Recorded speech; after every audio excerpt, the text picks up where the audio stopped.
Bonjour à tous, j'espère que vous allez bien. Bon, alors aujourd'hui les amis, on va commencer sans perdre de temps avec Manon Aubry qui nous dit les termes. Et oui, parce que ça suffit maintenant. Les journalistes qui comparent la France insoumise et le Rassemblement national, ça nous a saoulés. J'en ai marre. Marre des assimulations que vous faites Mais je fais rien, je vous demande. tour d'antenne, où vous tentez de tirer un signe égal entre la France insoumise et le Rassemblement national. Le Rassemblement national n'a pas voté les sanctions à l'égard de Vladimir Poutine.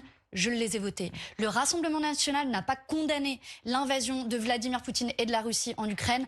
Nous l'avons fait. Le Rassemblement national n'est pas en faveur du gel des avoirs russes. Nous sommes en faveur. Je vous continue la liste parce qu'elle va être longue. Le Rassemblement national se finance auprès d'une banque russe pour financer sa Parce qu'ils campagne. peuvent pas se financer Ce n'est pas ailleurs. notre cas. Je peux vous continuer cette liste de manière extrêmement longue. Vous savez comme moi que le Rassemblement national a entretenu des liens ténus avec la Russie de Vladimir Poutine à l'heure où nous entretenions des liens ténus avec des opposants à Vladimir Poutine, dont nous avons facilité l'évacuation de Russie pour venir en France. Donc je ne vous laisserai pas dire à aucun moment n'ai pas que affirmé. nous avions un Je vous ai parallèle à faire. demandé d'expliquer Dans votre clairement question, pour les Madame gens Saint-Cric, avec quelles tout le étaient respect la que j'ai pour vous, différence. vous dites, quand je ferme les yeux, j'entends un parallèle. Je ne vous laisserai pas dire ça. Je ne vous laisserai pas dire ça parce que je pense, je vous le disais, dans ce moment assez particulier qu'on est en train de vivre, la démocratie est ce qu'on a de plus précieux. Vous avez le droit d'avoir des désaccords avec moi. Tout le monde qui nous J'ai écoute pas a le droit d'avoir des désaccord, je vous désaccords demandais d'expliquer les avec différences. nous, mais vous n'avez pas le droit d'insinuer qu'il y a une forme de paralysie. Moi, j'essaie d'être cohérente, d'être pragmatique, de proposer des solutions de manière concrète pour avancer face à un ordre mondial qui est complètement désarçonné, qui est désarçonnant. Et je pense qu'on le fait avec beaucoup de responsabilité quand nous disons voici les outils à notre disposition, des outils industriels, des outils diplomatiques, là où certains se bornent à des vœux pieux ou alors, voire pire, entretiennent encore aujourd'hui des relations avec Vladimir Poutine. Je voudrais Non, mais la vérité c'est qu'on peut leur expliquer dans toutes les langues. Ils ne comprendront jamais. Et d'ailleurs ils font exprès de ne pas comprendre. Parce que ça les arrange bien de pouvoir comparer le Rassemblement national à LFI. Et oui, c'est une pierre deux coups. Ça décrédibilise LFI et ça normalise le Rassemblement national comme si c'était un parti comme les autres. Bon, et sur le sujet de l'effort de guerre, parce que la comparaison entre les deux partis partait de là à la base, écoutez-moi donc la nouvelle blague de CNews.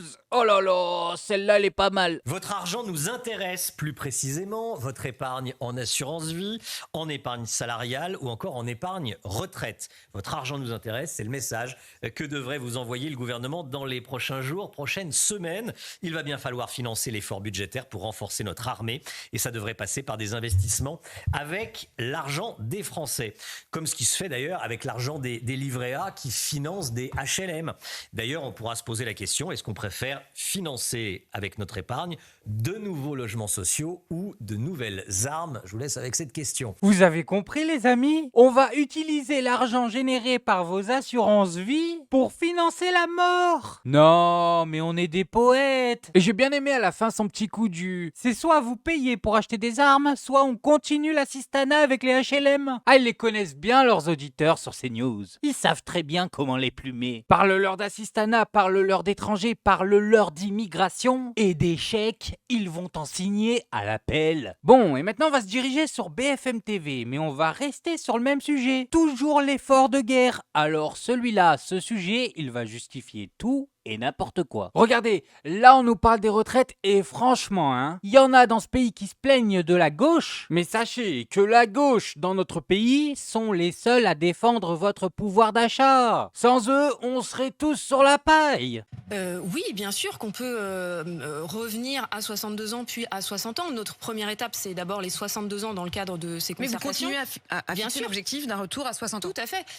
Mais l'objectif, c'est d'abord, dans un premier temps, les 62 ans. 62 ans, il faudrait autour de 10 milliards d'euros pour le financer. Et je vous ai indiqué les leviers de financement, l'égalité salariale. Et si on mettait à contribution les dividendes pour qu'ils soient autant taxés que le travail, ça permettrait de financer largement le retour à 62 ans et même le retour à 60 Si ans. je vous pose la question, c'est que vous l'avez peut-être vu, au Danemark, ils réfléchissent à l'idée de passer à la retraite à 70 ans, avec comme argumentaire l'idée que justement, il va falloir davantage investir, notamment dans la défense du pays, et que donc, il faudra faire des choix de l'autre côté. Alors non, pas du tout. C'est une réforme qui a été mise en place en 2004 au Danemark, donc il n'y a rien de neuf sous le soleil. Réforme qui prévoit un report de l'âge automatique avec l'allongement de l'espérance de vie. L'argument Et donc, supplémentaire potentiellement, de la défense, vous ne l'entendez pas. Ah non, mais c'est pas la réalité. Regardez ce qui se passe au Danemark. Nous, on est en contact avec les syndicats danois. J'imagine, bien sûr. Et donc, donc potentiellement le changement aurait lieu dans quelques années. C'est soumis à validation du Parlement.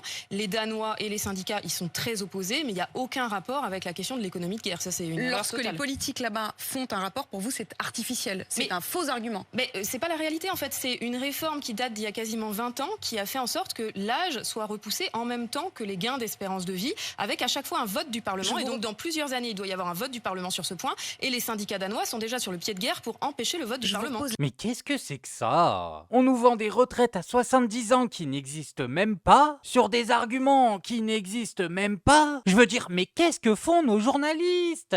Quel est l'objectif? Pourquoi ils veulent qu'on soit convaincus que d'autres pays montent leur retraite à 70 ans pour aider l'Ukraine? Alors que ce n'est même pas vrai. On a compris avec votre histoire d'effort de guerre que vous voulez nous plumer. Mais quand même, calmez-vous. Bon, et maintenant les amis, on va parler d'un sujet qui n'a rien à voir. On va aller sur TPMP. Alors, vous vous rappelez il y a quelques jours quand Louis Boyard a fait une conférence et a parlé de Cyril Hanouna? Attendez, je vous mets l'extrait, il n'est pas long, il dure 1 minute. Et comme ça nous rafraîchit la mémoire à tous. Il dit « Oh, moi, Cyril Hanouna, j'ai été censuré par l'ARCOM. » Non, t'as pas été censuré. L'ARCOM n'a pas renouvelé ton canal, tu peux toujours être diffusé à la télévision, d'ailleurs tu le continues. Mais en plus, si jamais elle t'a pas renouvelé, c'est parce que tu as été condamné 36 fois. 37 fois si on compte ce que je lui ai mis au tribunal. Mais si jamais Cyril Hanouna... Voilà.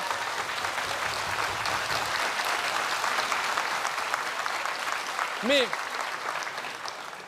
Si Cyril Hanouna, il veut apprendre ce que c'est que la censure, c'est ce qu'ils ont fait à Guillaume Meurice et à toute son émission, qui faisait monter tous les scores sur le service public. Et ils les ont censurés parce qu'ils faisaient peur au pouvoir. La censure, c'est ce qu'ils ont fait à Apathy, quelqu'un que je n'aime pas. Mais Apathy, qui a été mis en retrait de RTL, parce qu'il disait la vérité sur le crime contre l'humanité qui a été fait par la France pendant la colonisation en Algérie.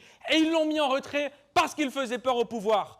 Je peux aussi vous donner l'exemple de Merwan Ben Lazar, qui lui aussi a été retiré parce qu'il avait une barbe et un bonnet. Même ça, ça fait peur au pouvoir. Alors le Cyril Hanouna qui dit « j'ai été censuré », t'as pas été censuré, t'as fait n'importe quoi, t'as violé la loi et la loi s'est appliquée à toi. Tu es le toutou de ton milliardaire, tu souffles dans les fesses d'un chien et tu lèches les bottes de ton patron. C'est tout ce que tu es capable de faire. Tu fais pas peur au pouvoir, t'es pas censuré. Voilà, ça mérite d'être dit. Voilà, alors Cyril l'a mal pris, il l'a mal pris. Mais je sais pas pourquoi. C'est peut-être l'allusion à qu'il ait fait de la trompette dans le huc d'un chien, qui sait. En tout cas, il l'a mal pris. Regardez, il a carrément fait une réponse en direct pour Louis Boyard. C'est ma chaîne ici, hein, donc c'est moi le seul patron. Louis Boyard, il ferait mieux d'aller lécher les bottes de Jean-Luc Mélenchon, mais c'est vrai qu'elles doivent être beaucoup plus sales que celles de mon patron.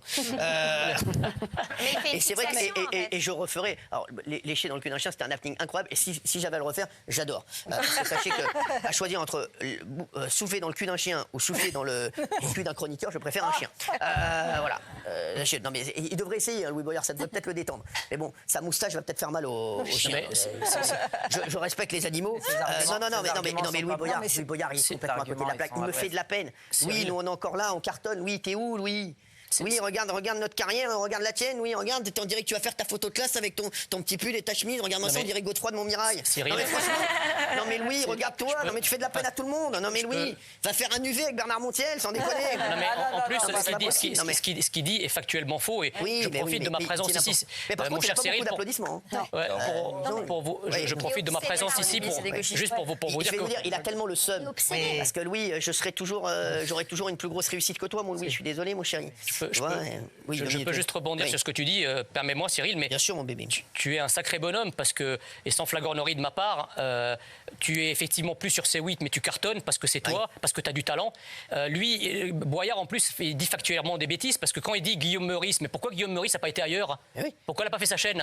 Apathy, demain, il peut faire sa chaîne aussi sur les réseaux sociaux. Faire 100 000 sauf que ces personnes-là, ce sont les chaînes qui les font, alors que toi, c'est toi qui fais les chaînes. C'est ça la grande différence. Mais calme-toi, Jean Messia, oh! Laisse-en pour les copains, là, et les autres chroniqueurs. Il a tout mangé, Jeannot, il a rien laissé. lécher. Non, c'est trop de gourmandise. Incroyable, on lui a rien demandé, il s'est aplati sur le sol. Mais oui, maître. Oh, vous êtes tellement bon, maître. C'est vous qui créez les chaînes, maître. Non, c'est de la folie. Bon, après d'un côté, on le comprend. Il y a des rumeurs qui disent que Jean Messia doit beaucoup d'argent. Donc bon, chacun fait comme il peut pour avoir son chèque à la fin du mois. Et pour revenir sur Cyril, son seul argument, c'est vraiment que Louis Boyard n'est pas une star. Mais qu'est-ce que c'est que cet argument? Louis Boyard était censé avoir la même carrière que toi. J'ai pas compris. Bah pourquoi? C'est un député. Il a pas besoin d'avoir une carrière à la télé. À moins que Cyril Hanouna se considère lui-même comme un membre actif du Rassemblement National, et donc d'un parti politique, je vois pas le rapport et le parallélisme qu'on peut faire entre Louis Boyard et Cyril Hanouna. Bon, mais la vérité, la seule chose que je retiendrai, c'est ça. C'est vrai et je referai. Alors, lécher dans le cul d'un chien, c'était un happening incroyable. Et si j'avais à le refaire, j'adore. Lécher, il a dit. Oui, il a dit lécher. Bon, et maintenant pour terminer les amis, on va parler un peu de Jean-Michel Apathy. Le bien surnommé le GOAT. Je vous le dis, moi j'étais pas plus fan que ça de cette personne, mais depuis quelques jours, c'est lui le patron. Ah oui, l'honneur, moi j'apprécie ça. Parce qu'il faut bien qu'on se dise une chose sur Jean-Michel Apathy, il n'a pas été viré, il est parti de son plein gré. Il a constaté une injustice et il a dit « je me casse ». Franchement, c'est magnifique. Jean-Michel, tu peux peut-être nous expliquer pourquoi tu as choisi de quitter RTL, radio que tu apprécies particulièrement? Oui, et que j'aime, et j'ai beaucoup de respect professionnel pour les dirigeants, mais on m'a suspendu un jour. Si j'étais revenu, j'accréditais l'idée que la suspension correspondait à une faute. Or, de mon point de vue, je n'ai fait aucune faute. J'ai beaucoup lu il y a longtemps. Charles de Gaulle revient en 58 au pouvoir à cause de l'Algérie française. Je me suis intéressé à l'Algérie française. C'était quoi l'Algérie française? Pourquoi nous y avons été? Comment nous avons organisé la société? Ce que j'ai lu beaucoup de choses. Ce que j'ai lu m'a horrifié. La France a créé une société inégalitaire, une société où les gens qui étaient originaires de cette terre étaient exclus de tout, plongés dans la pauvreté, dans l'ignorance. On a conquis la terre en massacrant des innocents pendant les 132 ans d'occupation. Il y a en Algérie, l'Algérie est aujourd'hui une dictature. Je ne mélange pas les choses. Il y a aujourd'hui en Algérie des plaies ouvertes pour le mal que nous avons fait. Ce mal, les autorités françaises ne veulent jamais le reconnaître, et la transmission de cette mémoire n'est pas faite en France. On oublie tout ça, on met un couvercle. Donc quand j'arrive avec mes gros sabots la première fois à RTL où j'en parle, je n'avais pas anticipé que le débat viendrait là-dessus, je comprends qu'il y a de l'émotion. Mais l'émotion, elle n'est pas liée à des erreurs que j'ai commises, l'émotion, elle est liée à une ignorance collective de ce qu'a été l'Algérie française. Regardons ce que nous avons fait, et je crois que si, honnêtement, nous regardions ce que nous avions fait, des dirigeants de ce pays prendraient la parole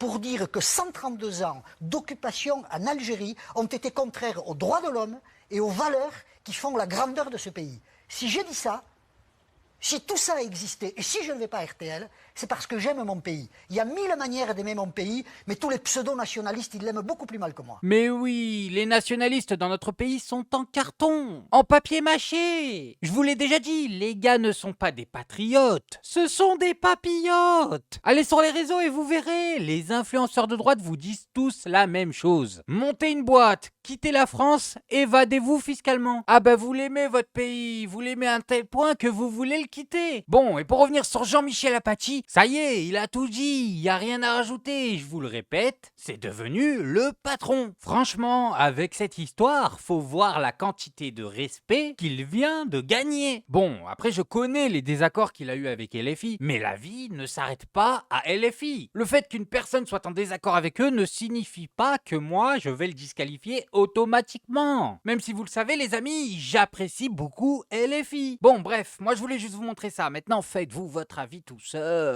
Faites attention à vous, faites attention à ce que vous regardez. Likez, abonnez-vous et oubliez pas le petit com qui fait plaisir. Et on n'oublie pas le petit com qui fait plaisir. Non, le petit com qui fait plaisir. On n'oublie pas le petit com qui fait plaisir. Non, celui-là on l'oublie pas.